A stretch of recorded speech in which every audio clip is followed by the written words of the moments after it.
If you own or if you're thinking about buying a brand new pair of barefoot shoes, but you live in a town or a city, you might be missing out on some of the biggest benefits of being barefoot. So today we're going to take a look at how you can easily and quickly hack your home environment to accelerate the benefits of being barefoot and making you a stronger, more stable, more capable human.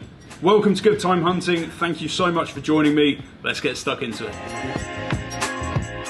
It's all well and good buying the latest and greatest barefoot shoes, but the reality of the situation is this is where we spend the majority of time barefoot at home, which is exactly what I am doing at the moment. And if your home looks like this, incredibly flat, smooth, polished, which is what the majority of our homes actually looks like, you could actually be doing yourself a disservice. You might not be making as much as you possibly could out of your barefoot journey. And that is amplified if your commute looks the same and if your office looks the same. That is, of course, unless you happen to be incredibly lucky and live somewhere where you can actually go outside and walk barefoot in the grass without having a shard of glass impale itself into the underside of your foot. And if your office, if your commute, if your actual home environment all looks like this, very flat, smooth and polished, you kind of have to ask the question, why bother buying barefoot shoes at all? Those tiny muscles on the underside of your foot, the ones that are intrinsically linked to your balance, your stability,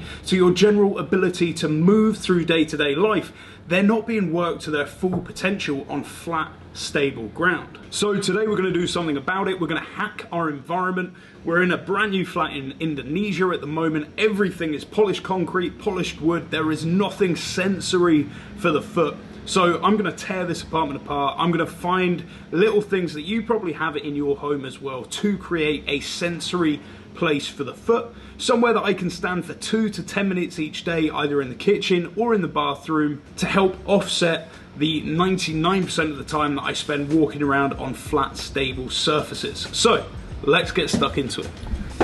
The first thing that I'm going to need is going to be a flat, stable base, something that I can fill up with this sensory experience. They're going to probably be pebbles. I'm going to start looking for that in the kitchen.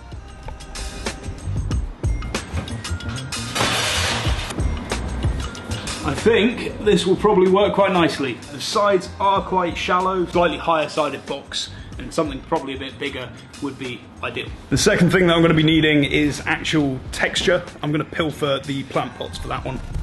Yes.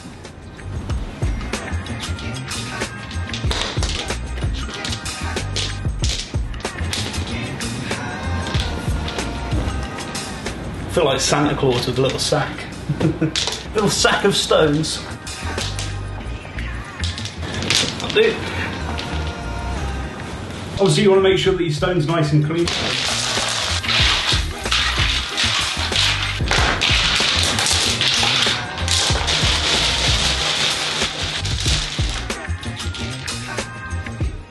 I've obviously got my stones, I've got my tray. All that needs to happen now is the two need to be put together. So this is obviously where a slightly higher sided tray is going to come in quite useful. The higher sided it is, the more of a base you can build up. And then the more you can move your feet around in it as well without having to worry about it spilling over. Also, if I was going to spend some money on it, I'd probably get a bigger baking tray, something you can fit a turkey into, or even just a really big box and then just fill that up as well.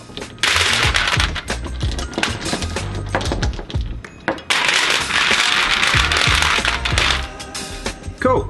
And there we have it. We have a really straightforward, easy to put together sensory experience area that you could set up anywhere around your home. So I'm at my desk right now. So an example of how you could use this is, there's the video in action. While I was editing this, I could literally just have my feet on here. Now, as you get more comfortable, more advanced with it, you'd want to obviously do this standing. So an option for you there could be, if you give me 2 seconds, I'll move you over. So for me, this is going to be its new home. Every time I come into the bathroom to brush my teeth, I'm going to have this environmental hack set up. And all I'm going to do is spend anywhere from 2 to 10 minutes here per day. That's really all you need to help offset any slowdown in progress that you're going to experience from living in a very flat, very concrete environment, which is where the majority of us spend the majority of our time. Super straightforward, simple hack that you can set up with very minimal equipment.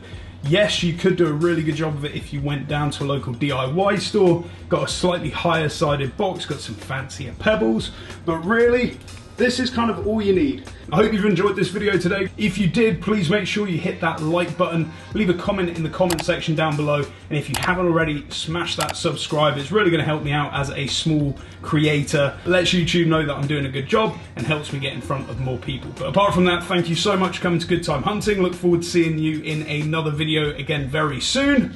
Have a fantastic day. Peace out.